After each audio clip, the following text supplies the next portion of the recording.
기다리고 기다리는 성도라는 제목으로 오늘 말씀 함께 살펴보도록 하겠습니다. 인생은 기다림의 연속이다, 이런 말이 있습니다.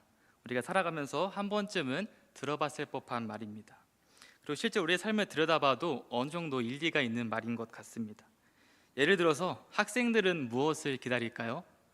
이제 막 개학을 시작할 텐데 학교 중엔 열심히 공부하다가 찾아오게 되는 방학을 기다리며 살아갑니다.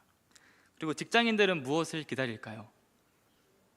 제가 직장이 돼보지 않아서 모르겠지만 직장을 다니면서 일을 하시는 게 얼마나 고된 일인지 상상이 안 됩니다. 그러나 우리에겐 이런 말이 있습니다.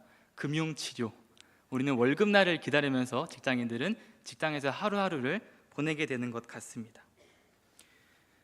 그리고 또한 어떤 면접이나 시험을 본 사람들은 결과 발표 날만을 기다리고, 또 이제 막 사랑을 시작한 커플은 하루 종일 핸드폰을 붙잡고 서로의 연락을 기다리기도 합니다. 그리고 남녀노소 불문하고 모두가 기다리는 것이 있습니다. 그것은 바로 배달 기사님, 택배 기사님이죠. 핸드폰을 보면서 언제 올까 기대하면서 기다리는 것을 저희 집에서도 많이 보곤 합니다. 성도님께서 여쭤보고 싶습니다. 혹시 성도님들께서는 기다리시는 것이 있으십니까? 그렇다면 그 기다리는 것은 무엇입니까? 혹시나 오늘 말씀이 일찍 끝나기를 기다리십니까? 오늘 이 시간 말씀을 통해서 이처럼 기다림의 연속인 우리의 삶 속에서 성도로서 기다려야 할 것은 무엇이며 어떻게 기다려야 할지 오늘 말씀을 통해 함께 살펴보기를 원합니다. 오늘 우리가 함께 살펴본 본문 말씀은 예수님의 형제로 알려져 있는 야고보가 쓴 야고보서라는 편지입니다. 야고보서 1장 1절에서 이 야고보서의 수신자를 이렇게 말씀합니다. 제가 읽어드리겠습니다. 하나님과 주 예수 그리스도의 종 야고보는 흩어져 있는 12지파에게 문안하노라. 편지의 수신자는 흩어져 있는 12지파라고 말씀하고 있습니다. 이들은 당시의 종교적, 사회적, 경제적 박해 속에서 흩어져서 로마 전체에 살고 있는 기독교 유대인들을 가리키는 말이었습니다. 당시 예수님을 믿는 유대인 성도들은 예수님을 믿는다는 이유 하나만으로 아직 예수님을 믿지 않는 같은 유대인들에게도 핍박을 받는 상태였습니다. 또한 로마 제국으로부터 사회적 박해를 당하고 이에 따라서 경제적 어려움도 심한 상태였습니다. 이런 압박 속에서 성도들이 대처할 수 있는 방법은 두 가지뿐이었습니다. 하나는 세상과 타협하여서 여러 분파로 갈라지는 것이었고, 다른 하나는 서로 힘을 모아 그 난간을 헤쳐나가는 것이었습니다. 그래서 이러한 상황 가운데 있는 성도들에게 야고보는 너희가 지금은 비록 고난 가운데 있지만 너희가 세상과 타협하지 않고 기다려야 할 것이 있다라고 오늘 본문 말씀을 통해서 분명하게 말씀해주고 있습니다. 그러면 고난 속에서 성도가 기다려야 할 것은 무엇일까요? 본문 7절과 8절, 9절에서 연속적으로 나오고 있습니다. 먼저 본문 7절은 이렇게 말씀합니다. 형제들아, 주께서 강림하시기까지 길이 참으라. 그리고 8절에서는 주의 강림이 가까우니라. 마지막 9절에서는 심판주가 문 밖에서 계시니라. 이렇게 말씀하고 있습니다. 무엇을 기다려야 한다는 말씀일까요? 주의 강림이 가까웠음을 이야기하며 주의 재림, 곧 종말의 때를 기다려야 한다고 말씀해주고 있는 것입니다. 이처럼 야고보서는 성도가 기다려야 할 것은 주님의 강림이다라고 분명히 선포하고 있는 것이죠. 그렇다면 우리는 주의 강림을 어떻게 기다려야 하는 것일까요? 야고보는 여러 번 강조하면서 우리가 인내함으로 주의 강림을 기다려야 한다라고 말씀하고 있습니다. 오늘 본문 전체를 원어로 보게 되면 총 5개의 짧은 구절 속에서 이 인내라는 의미를 가진 헬라어 단어가 총 6번이나 반복되고 있습니다. 그리고 또한 야고보는 이 인내에 대한 강조를 야고보서 전체를 통해서도 알려줍니다. 오늘 우리가 함께 읽은 본문 말씀은 야고보서의 결론 부분에 해당하는데, 인내에 대한 주제는 야고보서의 서론에도 등장합니다.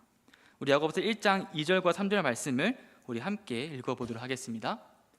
내 형제들아, 너희가 여러 가지 시험을 당하거든 온전히 기쁘게 여기라. 이는 너희 믿음의 시련이 아멘. 이처럼 글의 시작과 끝을 비슷하게 만드는 문학적 방법을 인클루지오라고 합니다. 좀 더 익숙하게는 한자로 수미상관 구조라고 하는데, 머리와 꼬리에 서로 비슷하거나 동일한 주제를 배치함으로써 그 주제를 강조하는 역할을 합니다. 이와 같이 야고보는 야고보서 전체를 통해서도 성도가 주의 강림을 기다리면서 인내하는 것이 중요하다는 것을 우리에게 알려주고 있습니다. 그리고 특별히 오늘 본문은 우리에게 두 가지 관점에서의 인내를 이야기합니다. 먼저 첫 번째는 수직적 관계에서의 인내입니다. 이 수직적 관계라고 함은 하나님과 사람의 관계를 이야기하는 것입니다. 우리는 먼저 하나님과의 관계에서 우리의 인내를 생각해 보아야 합니다. 본문 8절은 이렇게 말씀합니다. 너희도 길이 참고 마음을 굳건하게 하라. 주의 강림이 가까우니라. 인내는 마음을 굳건하게 하는 것으로 이루어진다고 합니다. 여기서 마음을 굳건하게 한다는 것은 하나님을 향한 우리의 믿음의 마음을 견고하게 붙잡아야 된다는 말씀입니다.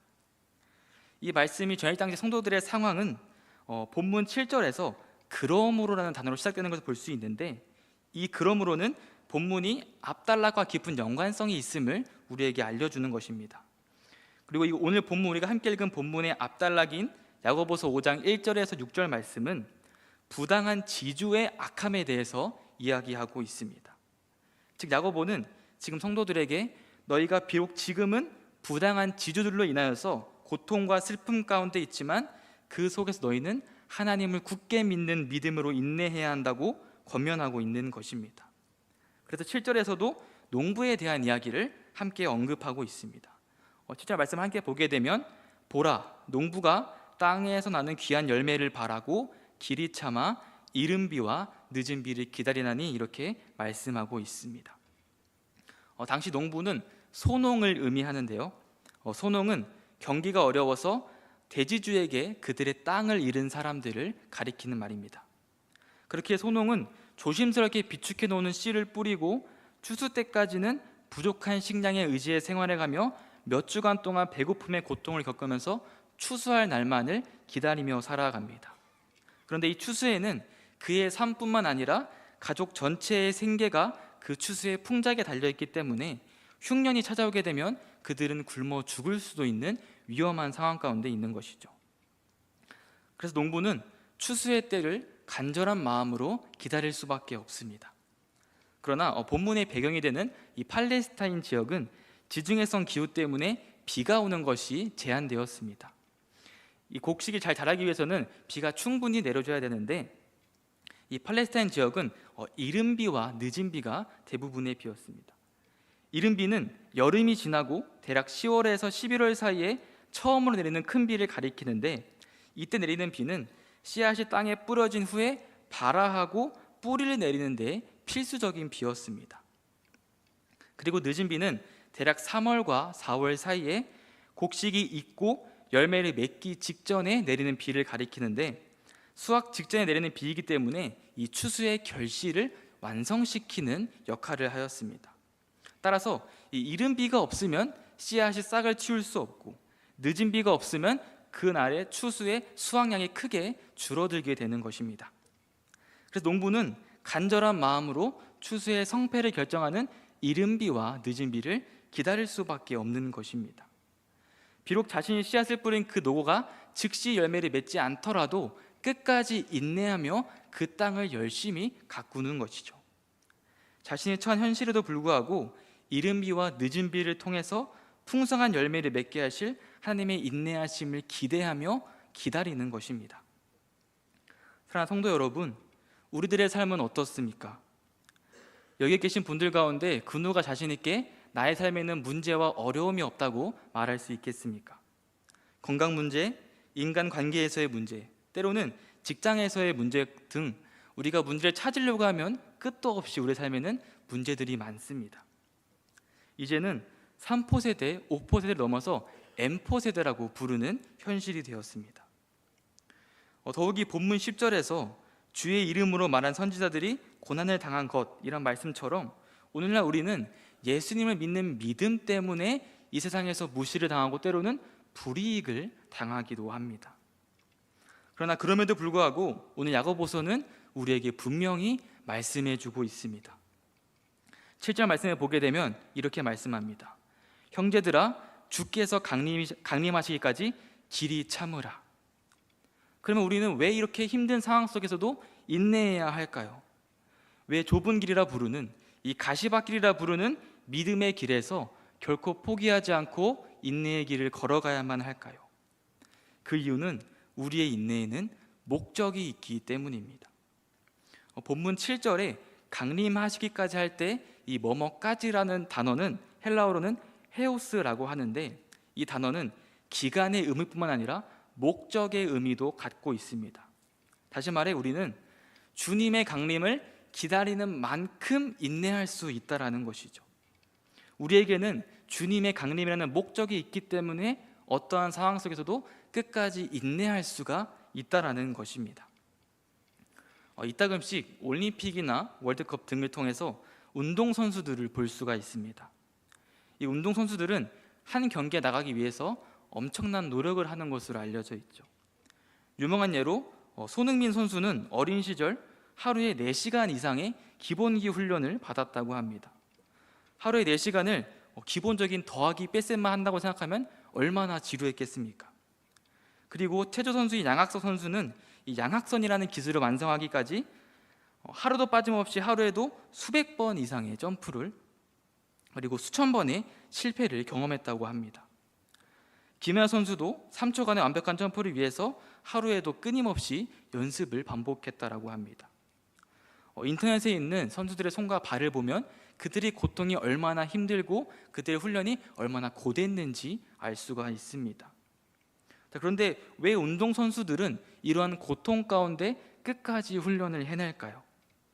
그들에게 인내는 승리를 위한 과정이기 때문입니다. 그렇게 수천 번의 실패와 고통을 경험했기 때문에 승리라는 결과를 얻어낼 수 있었던 것입니다. 사랑하는 성도 여러분, 우리 역시 마찬가지입니다. 지금의 삶이 너무 지치고 힘들고 고통스러울지라도 그것으로 끝이 아닙니다. 하나님께서는 주님의 이름을 붙잡고 몸부림치며 살아가는 우리의 모든 인내를 기억하시고 우리의 모든 눈물을 주님의 손수건으로 친히 닦아주실 것입니다. 주님의 재림의 때에 우리에게 주어질 승리의 면류관, 의의 면류관을 바라보며 끝까지 인내할 수 있는 우리가 될 수 있기를 주님의 이름으로 간절히 축복합니다. 그러면 성도의 인내는 어떻게 하는 것일까요?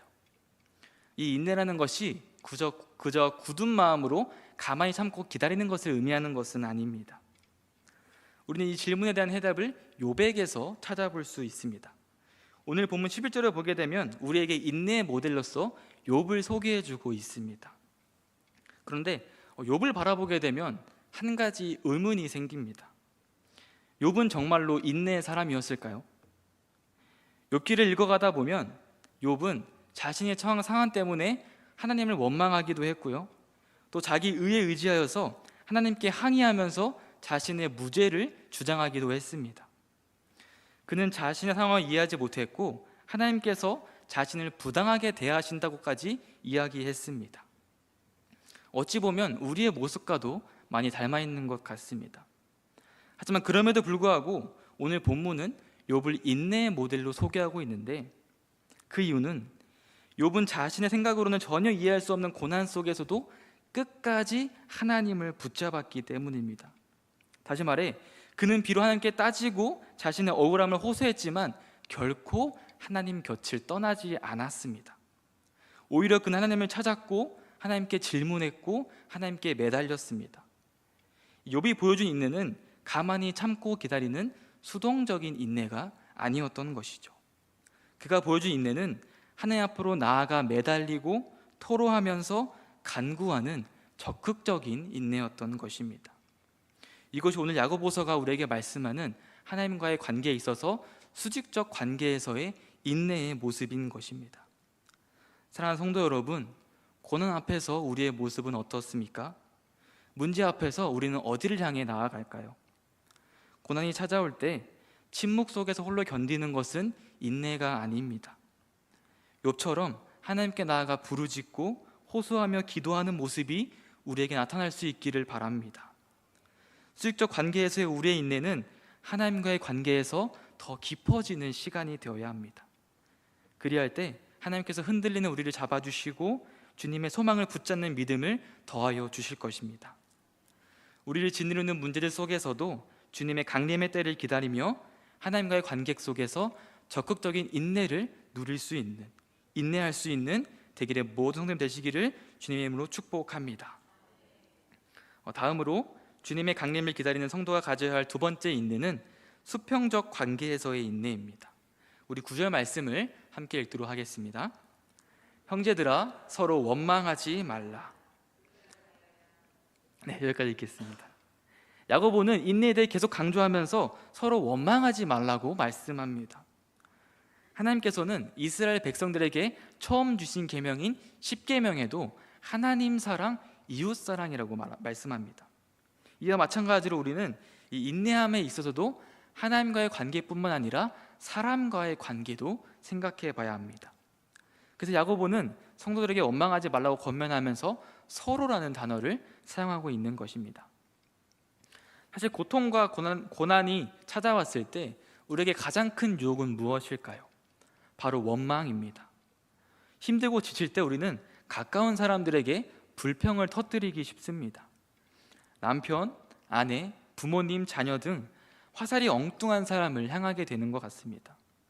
그런데 오늘 본문에서 야고보는 이러한 종류의 모든 불평과 원망을 억누르는 것이 성도가 해야 할 두 번째 인내라고 우리에게 말씀해 주고 있습니다. 그러면서 우리가 사람의 관계에서 인내해야 하는 이유 역시 같이 제시해 주고 있습니다. 9절 말씀을 또 보게 되면 이렇게 말씀합니다. 형제들아 서로 원망하지 말라. 그리하여야 심판을 면하리라. 인내하지 못하여 서로를 원망할 때 우리가 심판을 받게 된다고 말씀하고 있습니다. 왜 서로 원망하는 것이 심판을 부를까요? 그 이유는 서로 원망하는 것은 결국 하나님만이 하실 수 있는 이 심판의 자리를 우리가 차지하려고 하는 행위이기 때문입니다. 야고보 4장 11절을 보게 되면 이렇게 말씀합니다. 우리 함께 읽어보겠습니다. 형제를 비방하는 자나 형제를 판단하는 자는 내가 만일 율법을 판단하면 율법의 준행자가 아니요 재판관이로다. 다시 말해 우리가 누군가를 판단하고 원망하는 순간 우리는 스스로를 재판관, 심판관의 자리에 앉히게 된다는 것입니다. 그러나 심판의 권한은 오직 하나님께 있기 때문에 결국 우리가 누군가를 원망하는 것은 하나님의 주권을 침해하는 크나큰 죄악이 되는 것이죠. 그래서 예수님께서도 마태복음 7장에서 비판을 받지 아니하려거든 비판하지 말라라고 말씀하셨습니다. 우리가 하나님 앞에서 은혜를 받은 자라면 다른 사람을 원망하고 정죄하는 것이 아니라 사랑과 인내로 품어야 한다는 것입니다. 사랑하는 성도 여러분, 우리의 인내는 어디까지 나아갑니까? 혹시 하나님과의 수직적 관계에서는 우리가 믿음으로 인내하지만 정작 가족과 친구와 성도들 간의 관계에서는 인내하지 못하고 계시지는 않으십니까? 하나님을 향한 인내만이 아니라 사람을 향한 인내도 주님의 강림을 기다리는 성도의 중요한 인내의 모습이라는 것을 기억할 수 있기를 바랍니다. 원망은 또 하나의 판단의 모습을 기억하면서 유일한 심판주로 오실 예수님을 기다리며 사람과의 관계 속에서도 끝까지 인내를 누릴 수 있는 우리 모두가 될 수 있기를 주님의 이름으로 축복합니다. 그럼 마지막으로 주님의 강림을 인내함으로써 기다리는 우리가 무엇을 기대할 수 있을까요? 야고보서 5장 11절은 이렇게 말씀합니다. 보라, 인내하는 자를 우리가 복되다 하나니 너희가 욥의 인내를 들었고 주께서 주신 결말을 보았거니와 주는 가장 자비하시고 긍휼히 여기시는 이시니라. 야고보는 분명하게 인내하는 자는 복되다라고 이야기합니다. 여기서 복되다는 우리가 흔히 사용하는 행복하다와 동일한 의미가 아닙니다. 행복이 주관적이고 감정적인 반응을 의미한다면 여기서 말하는 복은 객관적이고 변하지 않는 하나님의 인정과 보상을 의미합니다. 그러므로 본문에서 말하는 복은 야고보서 1장 12절에 말씀하는 것처럼 생명의 면류관, 곧 궁극적인 구원의 복을 가리키는 것입니다. 우리가 겪는 어려움과 시련이 아무리 길고 힘겨워도 주님의 강림의 날 하나님께서 우리의 믿음과 모든 인내를 기억하시고 의의 면류관으로 갚아주신다는 것입니다. 또한 이와 더불어 주께서 주신 욥의 결말도 기대할 수 있습니다.